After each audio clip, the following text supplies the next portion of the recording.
uncut, unedited. You already know what it is. You already know what it is.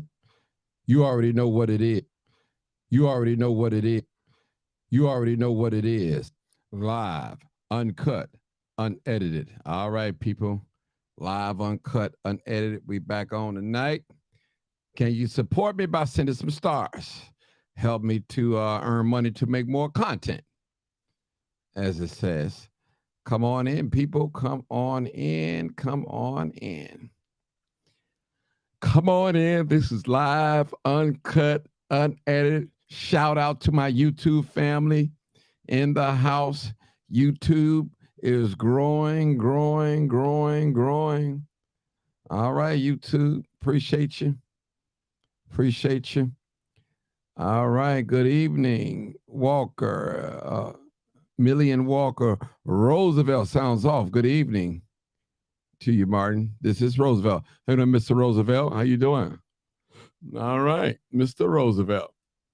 I see you. Xavier Dates. Yes, I was a little late today. Excuse me. Divine Order. What's up, my brother? Blessings, peace and blessings. Kena Nicole. What's up, Kena Nicole? You know I love that name. Kanika Robinson. What's going on, Kanika? I see you. I see you. I see you. I see you. I see you. I see you. All right.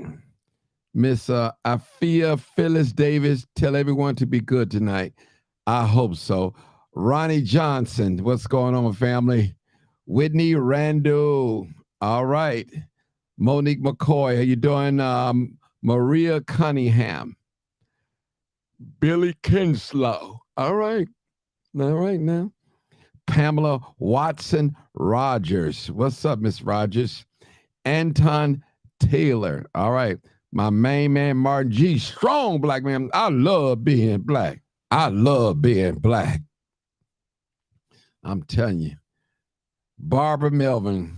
All right. I see you. Stephen Darkins. All right. JB. What's up?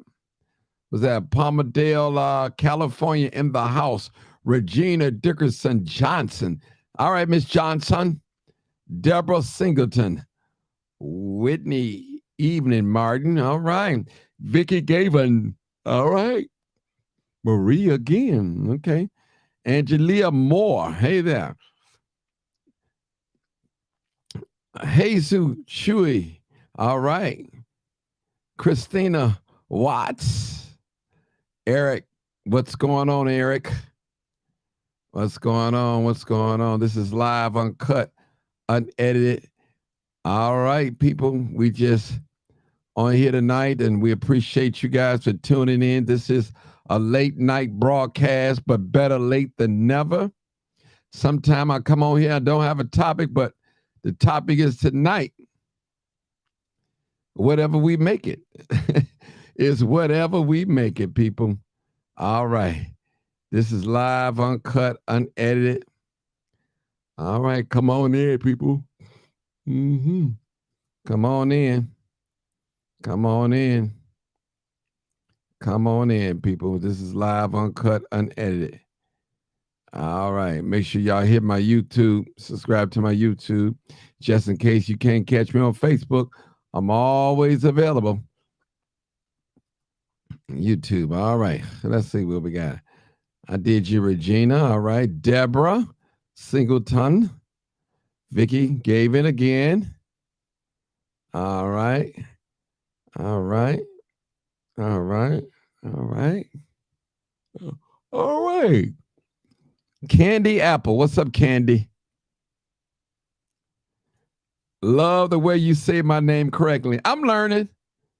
I'm learning. I promise you, I'm learning. I'm learning. I'm learning.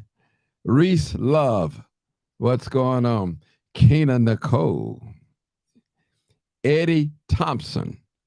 All right. All right. Mohammed. What's up, my brother? One love. One love. One love. One love. Leslie Brown. Hey, Leslie. I see you. I see you. I see you, Leslie. I see you. I see you. Grateful Bridget. All right, Grateful. All right. Whitney Randall again. Okay. Is that Shari Jones McGee? All right. Leonard Roy. All right. All right. Cornelius Nelson. Thank you, brother. Thank you so much. Sherry Blakely. Hey, Martin, everyone, I've been waiting on you. Okay, I'm here. I'm here. I'm here. Mercedes Elise. All right, Mercedes. Tina Jefferson. All right. Yeah, I'm doing a little yarn and do. Tina Phillips. You know, I got the itis. I ate, had me a nice steak this before I got on here. Mm-hmm. Robert Brown. What's going on, Robert? Checking you out. All right, Tina Jefferson. I think I said your name. All right. All right, we're rocking and rolling. We're rocking and rolling. Y'all excuse me for yarning, but you know how it is late at night, and I'm an early morning person. Really an early morning person, be honest with you guys. All right. Rochelle Pasley. Good evening from Minnesota. I missed your name. I don't know how I missed that name. All right. Somebody said, well, we're going to talk that talk. Yvette McGee. We're going to talk some talk tonight. Danielle. Mm-hmm. Chris Moore, blessings. Regina Peterson. Hello. Somebody said, what's the topic tonight? Y'all want to make a topic up tonight?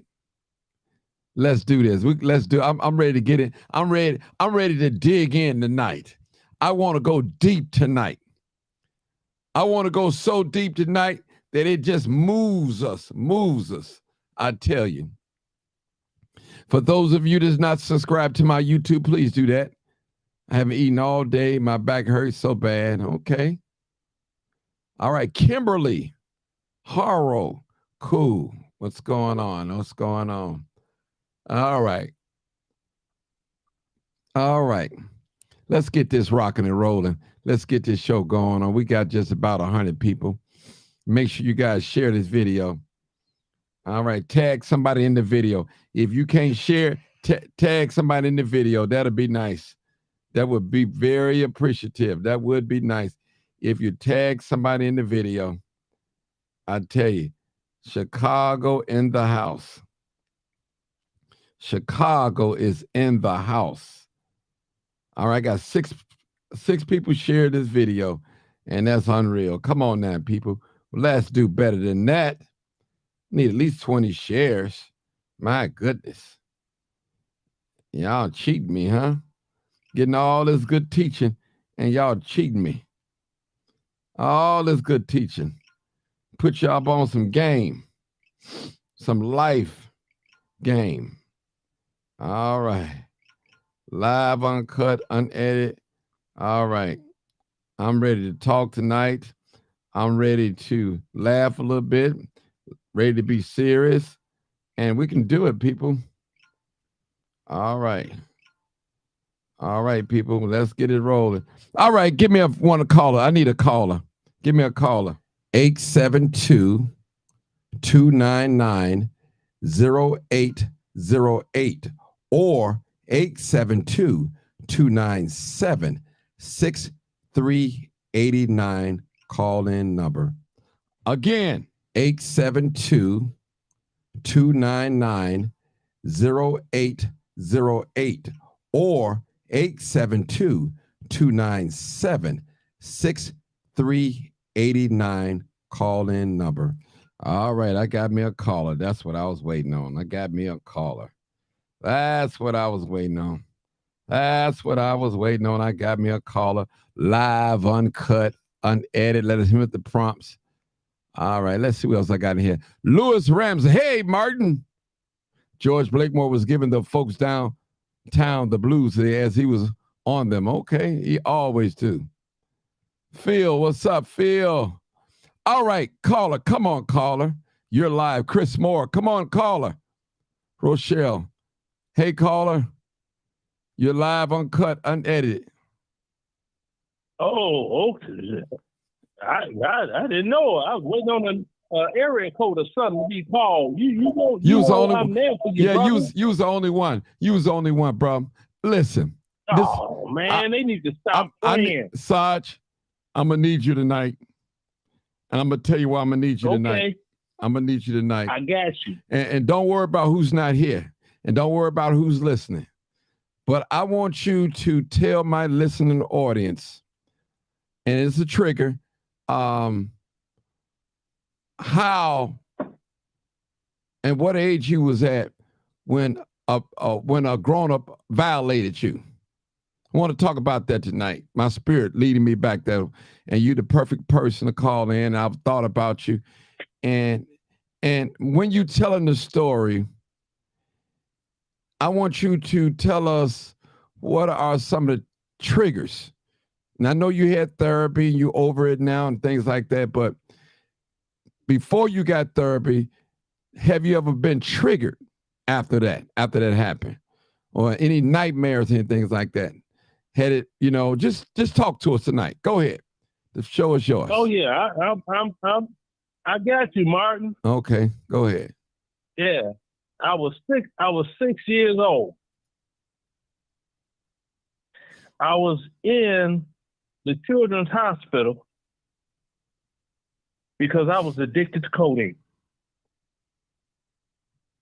I was already a junkie at 6 years old. And all of that happened from the violence in the neighborhood. I remember I told you the 4th of July, 1966, was when my brother and two of his friends that got shot up. And the family tried to make me pretend, not make me pretend. They tried to make me believe I just had a bad dream. Mm-hmm. I know what I saw. Wow. Okay? I know what I saw.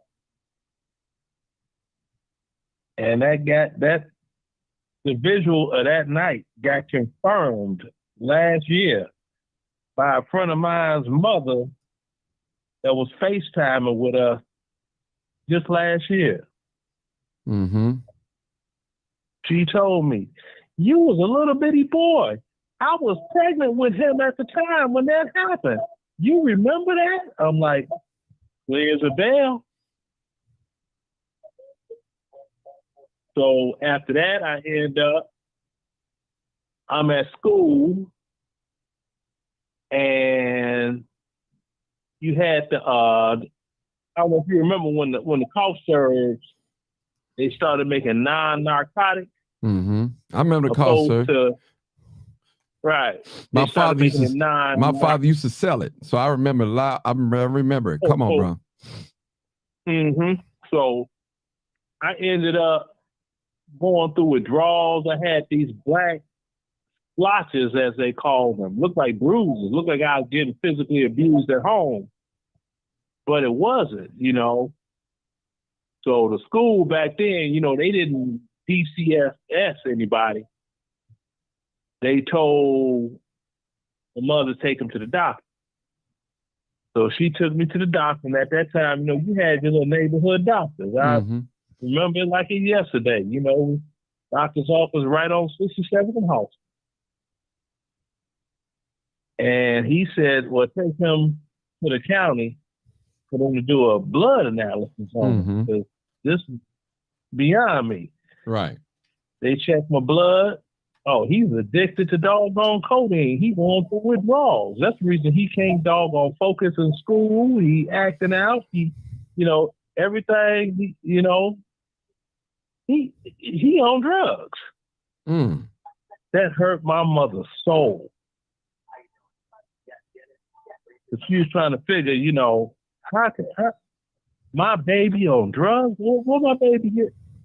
He the youngest. Where he get drugs? None of my kids using drugs. But they didn't know the stuff that we was buying off the shelf was drugs. See? So I'm in the hospital. I'm up in there.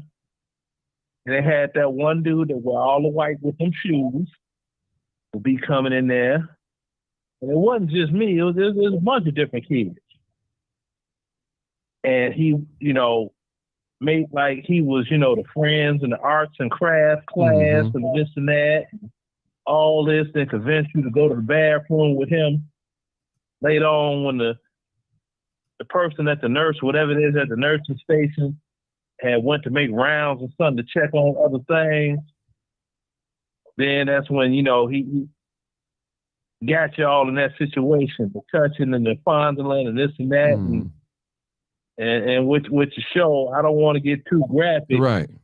with everything, but that's what it was, and it wasn't just me.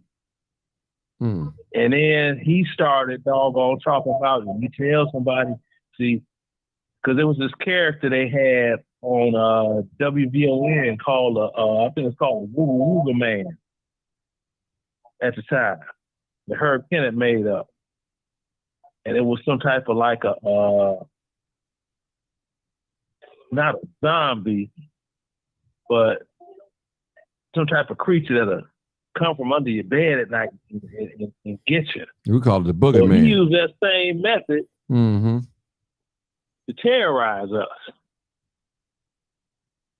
Okay. Let me ask you a question. Now, you were still 6 years old, right? Yep.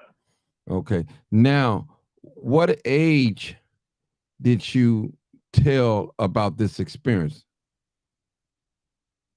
I was in my 40s, Martin. Oh, when you go, okay. Okay, I'm just asking. I mean, Yeah. yeah. No, don't be shy, Martin. Right. I'm open and honest with it. Mm-hmm. Because what we talking about right here may help somebody. Mm-hmm. And that happened in Illinois, right? Mm-hmm. Mm. That is at Michael Reese Children's Hospital. Man. Mm. Wow. Mm-hmm. Now, how did you cope with it during, I mean, and you're becoming an adult and your teen and becoming an adult? How did you, I mean, did that mess your understanding? Because you think about it, you at the age of 6 years old, you don't know nothing about no woman and no man and nothing like that. And this man is funneling you, doing all types of acts on you and things like that. I mean, did it make you bitter at your parents or anything? Or No, it didn't make me bitter at my parents. Nothing like that. It just messed me up like relationship wise. Okay. Now, trying to have relationships that work between me and another woman. And now that I look back in my life, I was unknowingly gravitating to women that had been sexually abused too. And I never realized it until my last marriage. Oh, okay. Sarge, hold it right there. Don't go nowhere. I need you right there because hold it right there. Just stay online. 262. Next caller, 262 area code. Hi. Hey, how you doing? I have a similar story to him, and it goes deep, and I'll tell you how I cope with it. Okay. I mean, you could tell us about the story. Go ahead. I'm gonna let you talk. Go ahead, my dear sister. I'm sorry. Go ahead. When I was 9 years old, my mother passed away, and I'm just real sensitive and got anxiety and stuff to all that. So I was trying to get over losing my mother. My father kept us, and we wanted to stay together. It was 6 of us, and this was like I turned 10 in March, and the summer went by and everything. We was adjusting to new things. By that fall, my father started molesting me. And I remember that day I went to school and I couldn't eat nothing, and everything just seemed nasty to me. I didn't know what to do. I didn't know who to tell and nothing. But I wanted my family to stay together. And I guess I went through and I had real bad anxiety, fearing death and stuff. And I just went through a torturous life, just it's just like my father would beat us for something early in the day, and then he'd come and take us in his bed at night. And my sister went through the same thing, and she became an alcoholic. And I kept all that suppressed. I didn't talk about it. None of my friends knew nothing about that. I didn't talk about it to nobody until I started writing the book. And when I started writing the book, that book was therapy to me. Writing it, because I was able to put things together, and then I was able to talk about it now. And I was 60 years old when I was able to talk about it. And when I talked about it and not feel like it was something dirty that I did. And when I talked about it, people reminded me of how strong I was, because I don't drink, I don't have a drug habit or none of that. So, and I'm thankful that I didn't go under that influence, because my sister became an alcoholic at 15. She started drinking at 15, and she died when she was 46, because she didn't know how to, get through that. So it's a lot of people that if you put 10 people in a room, and I think 8 of them been molested by somebody. And it didn't end there. When I started working, when I went to jobs and the man was the boss, he come with the same thing. And I think, like this guy was just talking earlier, I think it affected my relationships, because I had relationships, and then I realized at one point, when I'm dealing with a woman, I might back down a little bit. But when it comes to a man, I stand toe to toe with him, because I feel like if he get the advantage, he gonna take advantage of it. And it took my nephew to come live with me. And one day he told me that I was anti-man. And that made me think about how I react to men. I stand up to a man in a minute, because I feel like if I don't, they'll take advantage of me somewhere. So I think it hurt my relationships, because people would say to me, "You're so beautiful. Why are you not married? You're a great cook and everything," because I guess I'm just damaged. So I can relate to him saying, going through relationships, stuff that you do, and you don't even realize that you're doing them until, later in life. Yeah, sister, because it comes down to that. You don't realize, it's so much we don't realize until we mature as adults. And when I say mature as adults, I'm talking about we end up in our 40s. With you, right. It took until you were 60. And people think, oh, well, just tell somebody that, look, a child's mind, that ruins a child's mind. Then you end up becoming a young adult. And you got a lot of people, they question their own sexuality. Because you got a lot of people running around here like they're homosexual, and they're not actually. They're just trying to find out where they fit. And much as I try hold on, Reb. Sarge, hold on. Let us say something. Go ahead, my dear sister. Go ahead. Much as I tried to shield my kids from that, my sons was going to a babysitter, and it was happening to them, and they told me. And then my daughter, every day I would say, "Did anybody mess with you every day?" And then when it happened to her, she still didn't say nothing. I can't really tell you why people don't say nothing, but most kids, they will not say anything. And maybe it's because we feel like it's something we did. But she went through it, and I was so hurt, because I tried every way I could to shield her from everything, keep anything from happening to them. And my oldest son told me, he said, "You know why I ran around with so many women?" He said, "Because I had to prove to myself that I wasn't gay." And that was just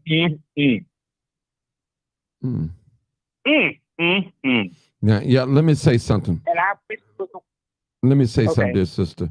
Now, people, somebody need to hear this. Even if they're not here, don't worry about it. And you can always share the video, tag them in there. I'm not going to reveal nobody's names or anything like the number. So this is real, people. This is, listen, y'all know Sarge come on here a lot. People, I'm not making this up. It was just in my spirit today to talk about this. I don't know why, but it was just to talk about this. This is heartbreaking. And most of the time, and both of you guys probably can witness, it's relatives and it's someone that's real close. This Yeah. act, yeah. I got another person online. I believe that's Marcus. Hey, Marcus, go ahead. I'm gonna come back to you, dear sister and Sarge. Come back to Sarge, you. I want to ask you a question. Sarge, somebody You talking. Go said ahead. something that Go ahead, Marcus. you said okay. something, Sarge, that struck a nerve. I was in Michael Reed's program as a kid, and Mm-hmm. I wouldn't want you to call out the person's name, but there was a guy. He ended up becoming a counselor. He was a white guy. That much I would say. And his first name was Steve. That's all I would say. Mm-hmm. This guy was later caught back in 1988 or 89, molesting some kids in the camp. Now, he would never approach me, but he approached some of the other kids in my group, and he was taking them off to this room. And we kept wondering, what was so important about this little secret room?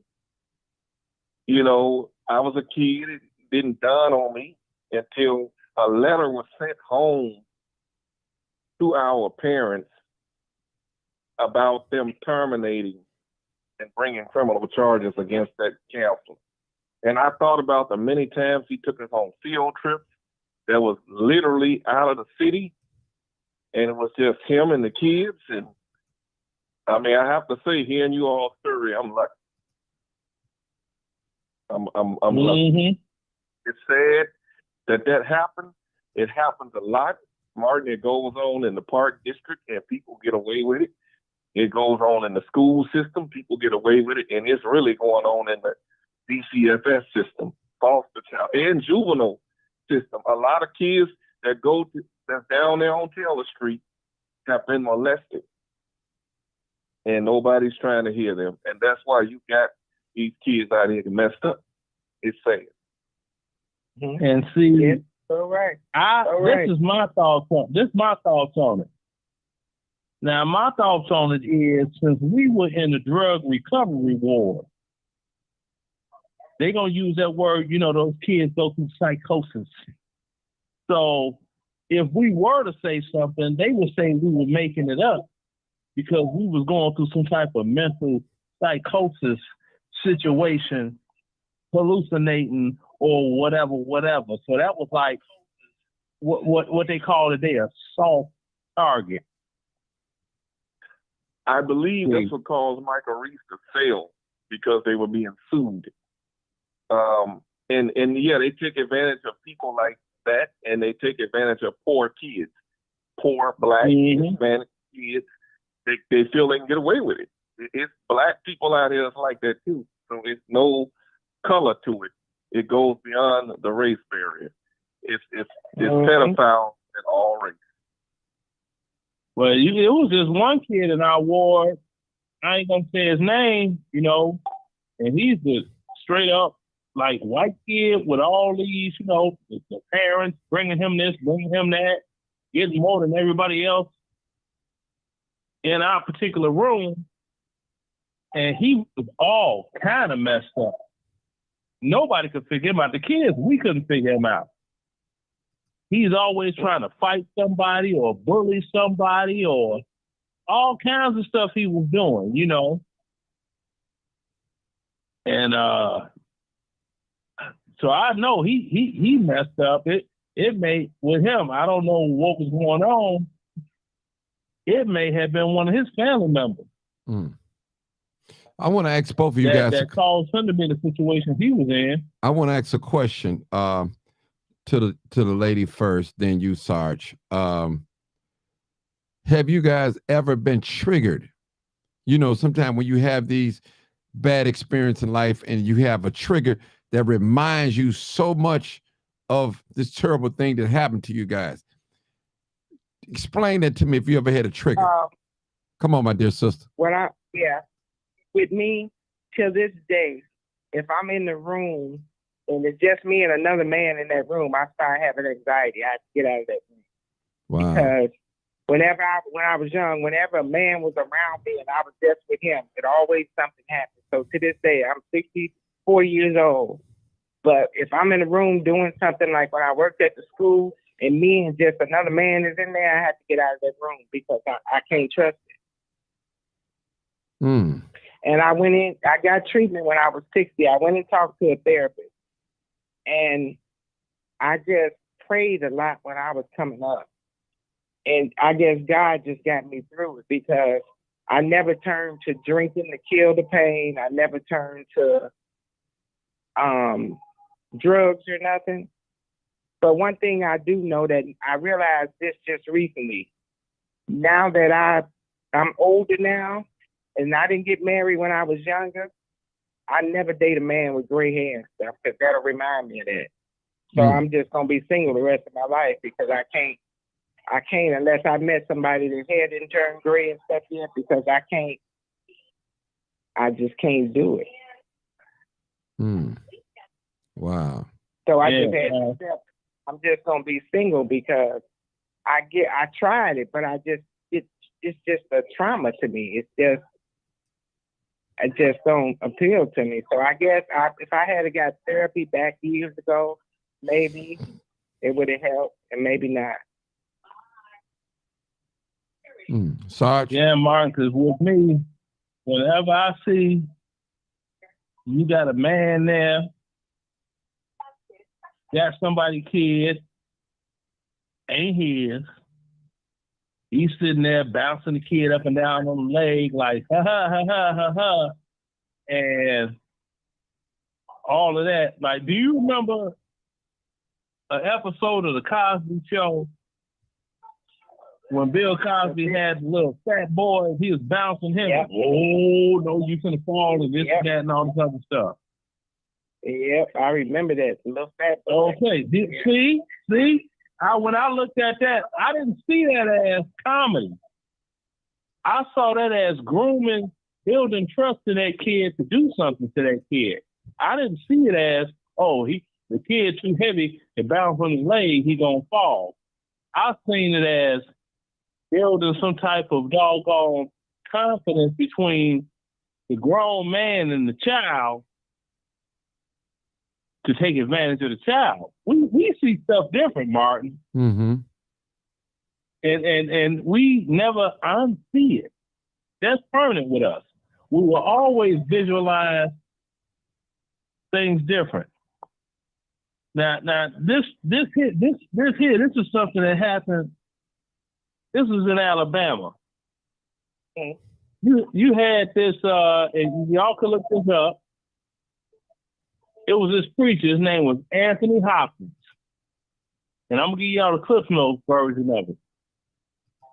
This dude here, he's a preacher. You know, evangelical preacher, right? Married this woman, and she was one of them supersized women. And that's not that ain't shaming nobody on their body type or whatever it is. But he got this supersized woman. She had her, don't nobody want me because of my size thing going on. But she had young daughters. And they went to church, and he was caught in one of the bathrooms at the church, molesting her daughter. They went to counseling for that, right? Right. Instead of her just snapping, went to counseling about it, right? And so said, okay, everything gonna be all right. But he just could not separate himself from that girl. So the woman finally got to the point she put him out. The man went around to the little girl's room. He already had her good and room, tapping on her window, let me in. The girl let him in. He sent the wife to the upper room. After that, he had the girl leave with him to bury the body in a shallow grave. Then a couple of days later, he got scared, took her back out there to unbury the woman because he had bought this big freezer from Walmart. Stuffed that woman in the deep freezer, duct taped all around the lid so it wouldn't open up, plugged it up, and just froze that woman, right? her family was trying to contact her, find out what was going on, this and that. Didn't know nothing about nothing. They just said, you know, you can't talk to her. She my wife. And then he started quoting scriptures. So, you know, you find your own wife, your own husband, separate from the family, all this stuff, right? Right. Like I said, the dude's name is Anthony Hopkins in Alabama. Now, the way he got caught was when the girl he was doing all these things to got older, she started noticing the stuff that he was doing to her when she was a little girl. He started targeting her sister. So he was out of state treatment. She called 911. She told him the whole story. They was like, ain't no way, this don't sound. My mama is in a freezer.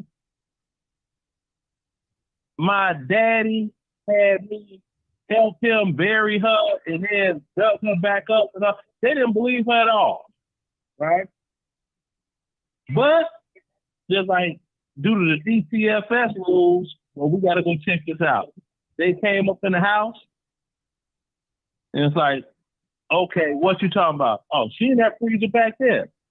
They went, they seen the freezer as she described it with the duct tape around it.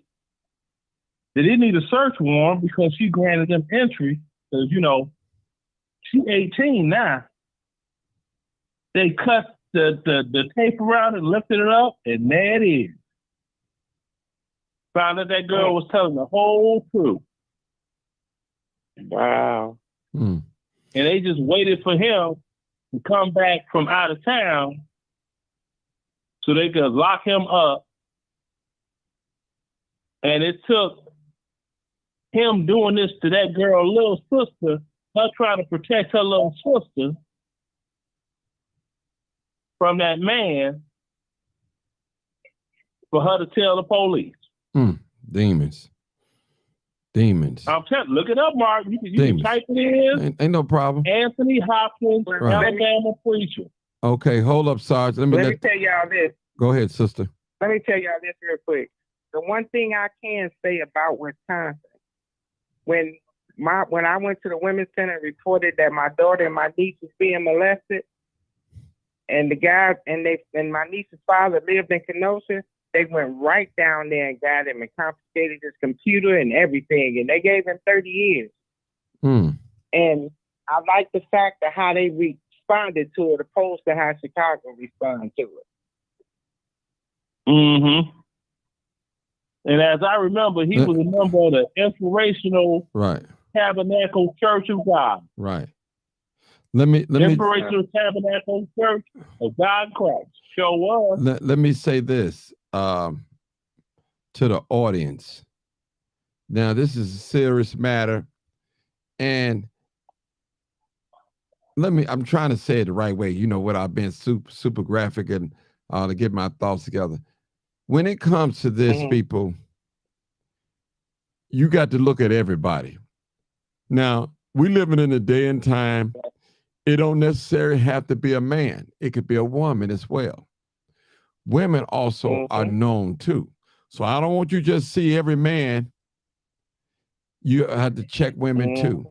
And these things like this come from letting your daughters spend the night, sons and daughters out, letting random babysitters, bringing random men around your children.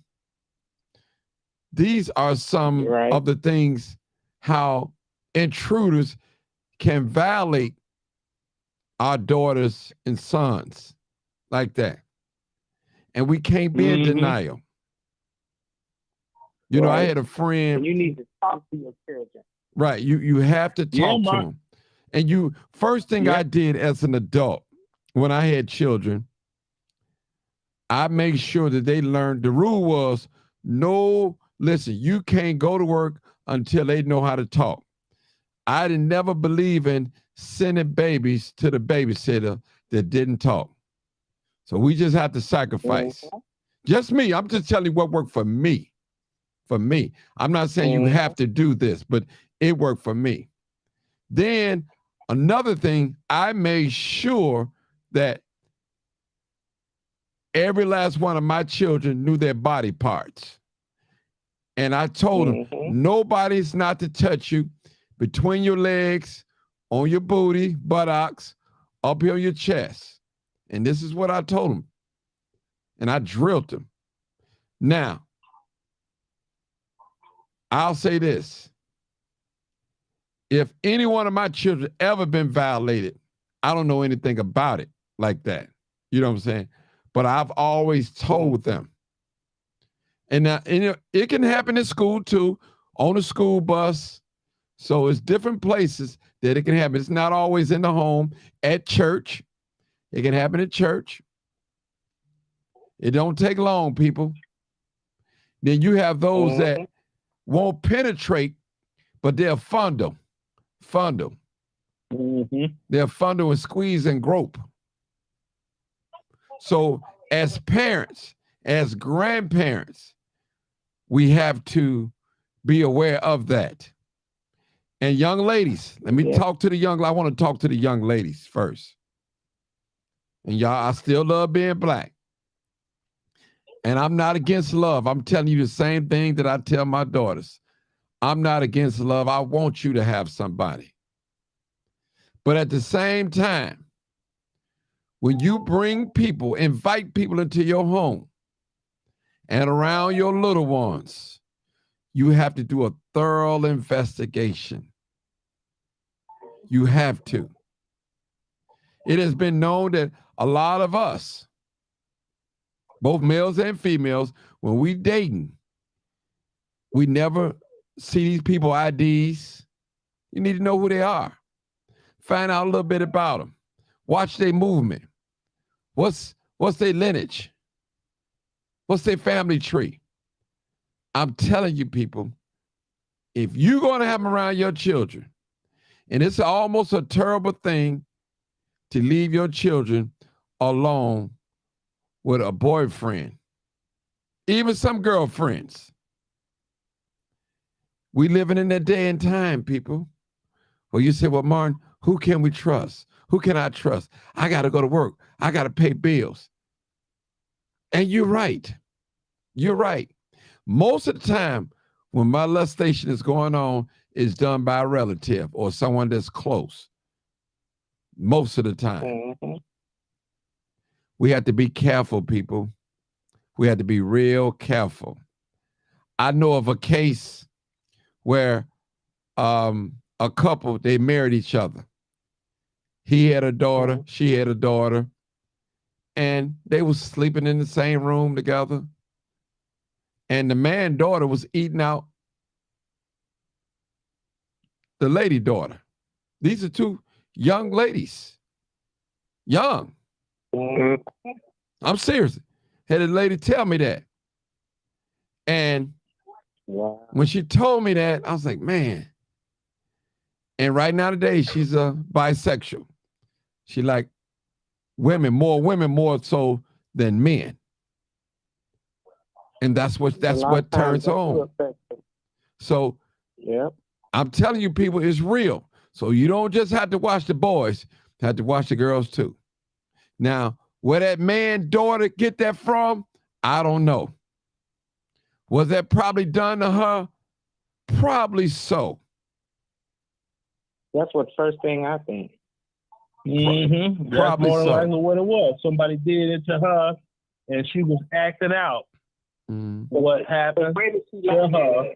Right. on another child in her age group. And you know, when you that young and your emotions are everywhere, you've never been touched, and somebody touch you, it throws everything off, throws it off. This is real, people. I know y'all don't like to talk about stuff like this, but this is real, people. We have But to. see, Martin, that's what the problem is. Nobody wants to talk about it now, and nobody ever connects that to the fact you see how black relationships in the United States just simply don't work. The biggest reason, it ain't got nothing to do with oh, the government put the man out the house. Now you got the women with all these babies and boo boo boo boo. That's small potato. It's this taboo subject of molestation that is not talked about in the household that affects people, and they cannot have functional, long-lasting relationships because of that. Because all it takes is one trigger situation, and you're going to be looking at that person you with in a relationship sideways for the whole thing, whole time you with them. And some people, they go so hard trying to get that happiness with a person, but once the work is done and now you with them, they will self-sabotage their own relationship because right feels wrong and only wrong feels right. Mm-hmm. Mm-hmm. You got to I say, feel so bad. As deep as that may sound, oh, hold on, Sarge, let the young lady as say deep something as too. that may Sarge, sound, that's real. let the young lady say something. Come on. I'm calling the young lady. She older than me, but I go feel- ahead. Go ahead, sister. I feel so bad for girls that go through that and feel like that, and they got a mama in the house with them, and they feel like they can't tell her because she won't believe them, or the ones that go and tell their mother that it's happening, and she's so caught up in that man.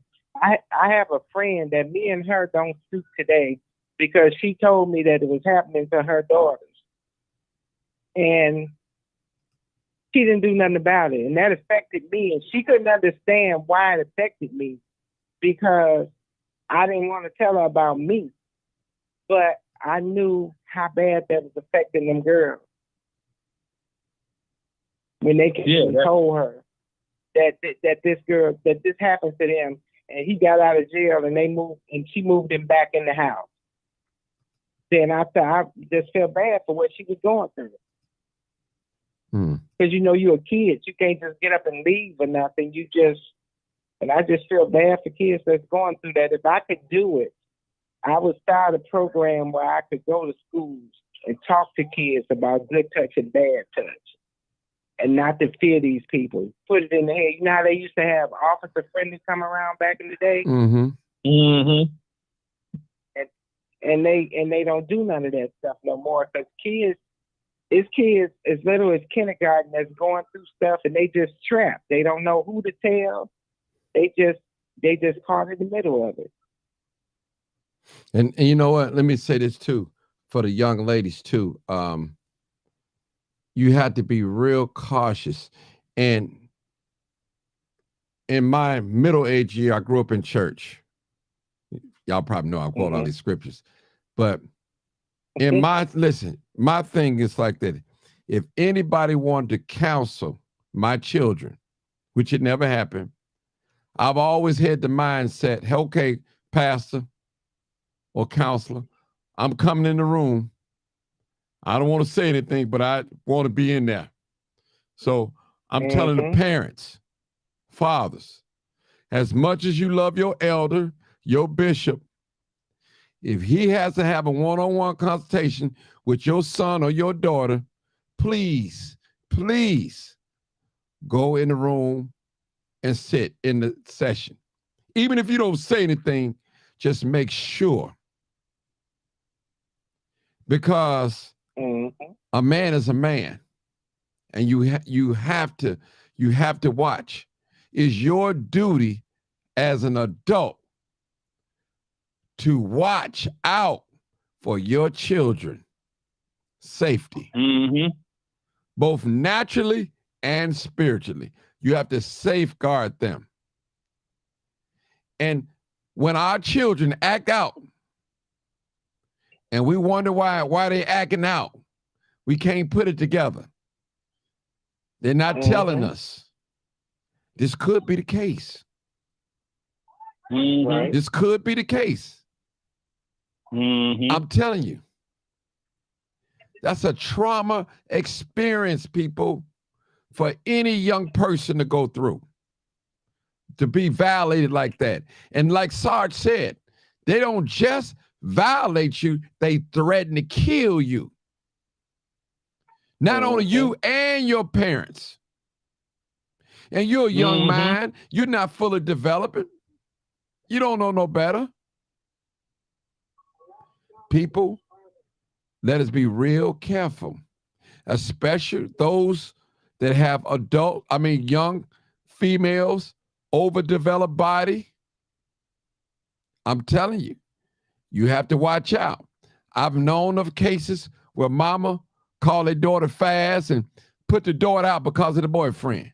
Or the daughter tell me, well, I don't feel safe because I feel like my mother boyfriend always staring at me. And I try to tell my mama, but she be tripping.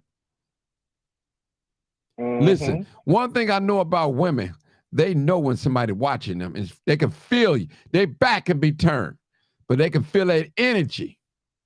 I call it a passion, a lust, whatever it is. That's what I call it.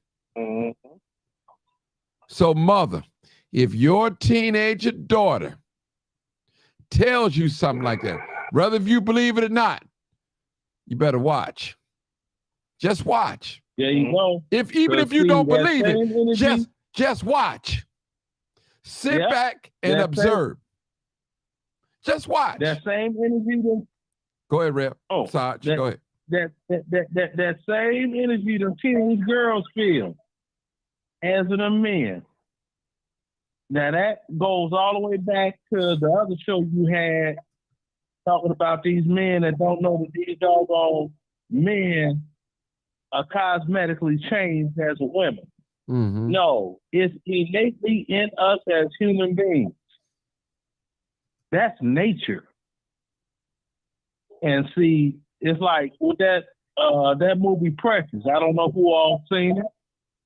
Oh, that was the worst movie I ever seen. I never want to see it again. See there? Now you got the dude that did it. Lee Daniels. Just flaming, right? Maybe Lee Daniels ain't really flaming like that. Maybe Lee Daniels wrote that movie telling his personal story, but putting women into it opposed to a little boy that happened to. These people didn't think outside the box and think on that.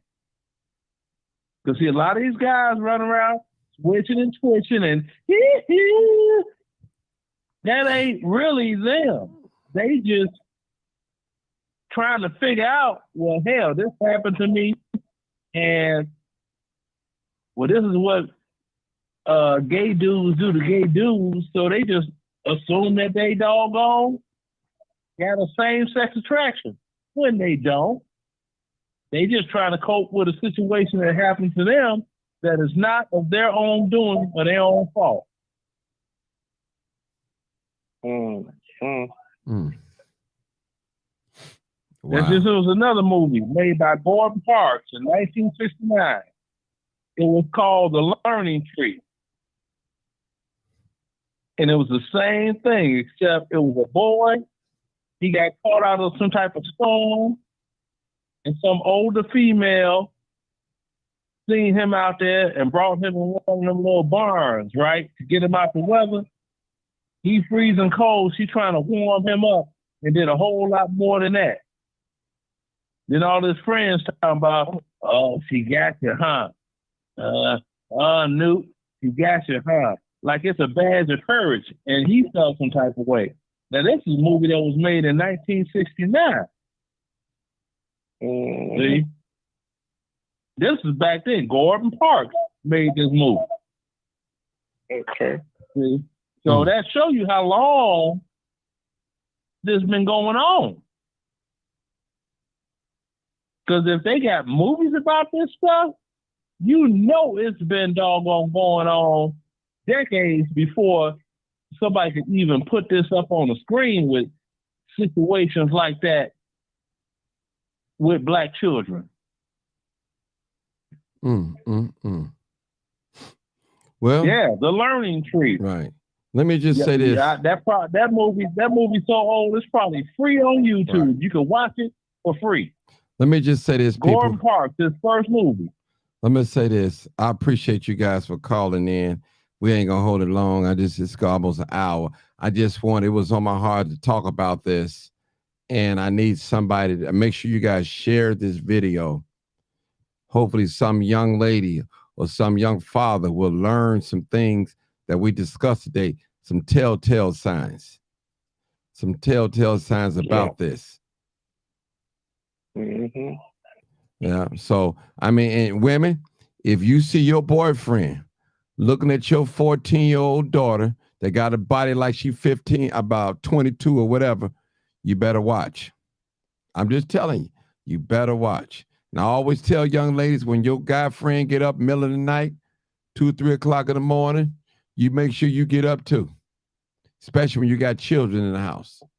You just can't take a chance. The children being violated. That'll mess them up. You heard Sarge.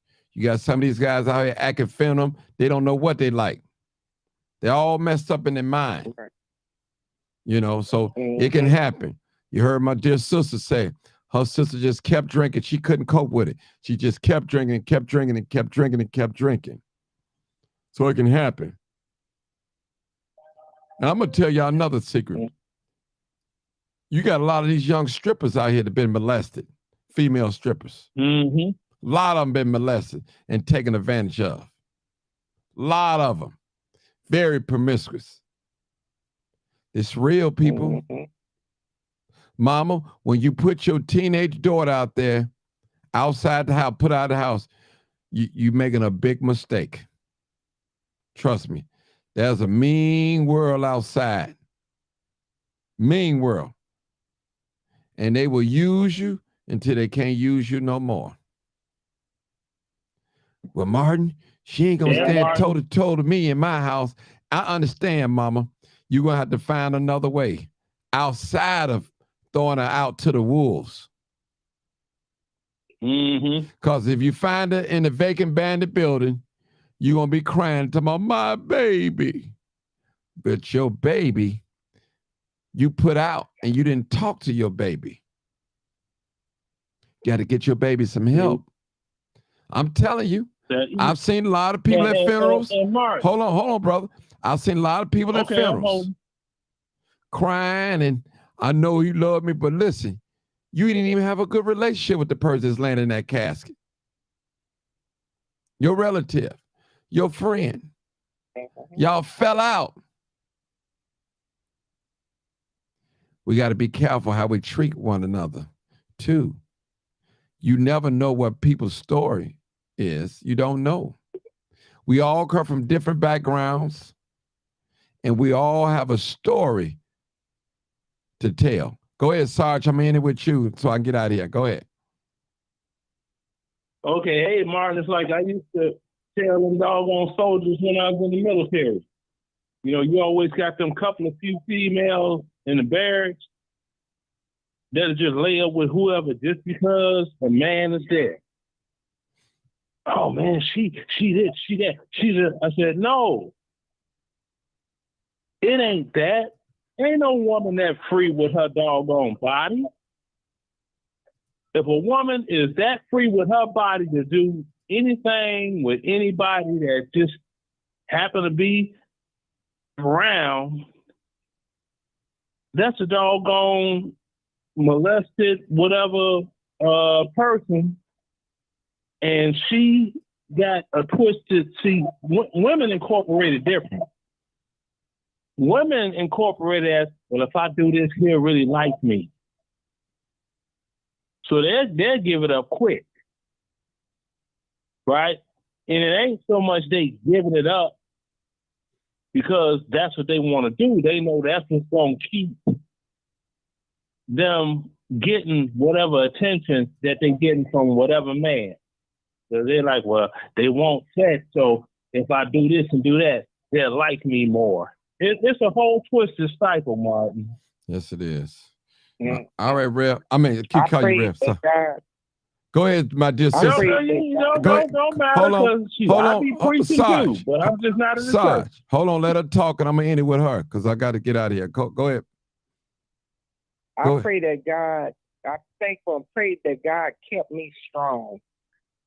Whether I had self-respect for myself and I was able to respect myself and love myself enough not to let that destroy me. And I pray for everybody else that's going through it. Because if you don't have that self-love, you be like them ladies out there that's stripping or whatever. But you gotta, it's a hard thing to go through, but all I got me through was prayer. All right.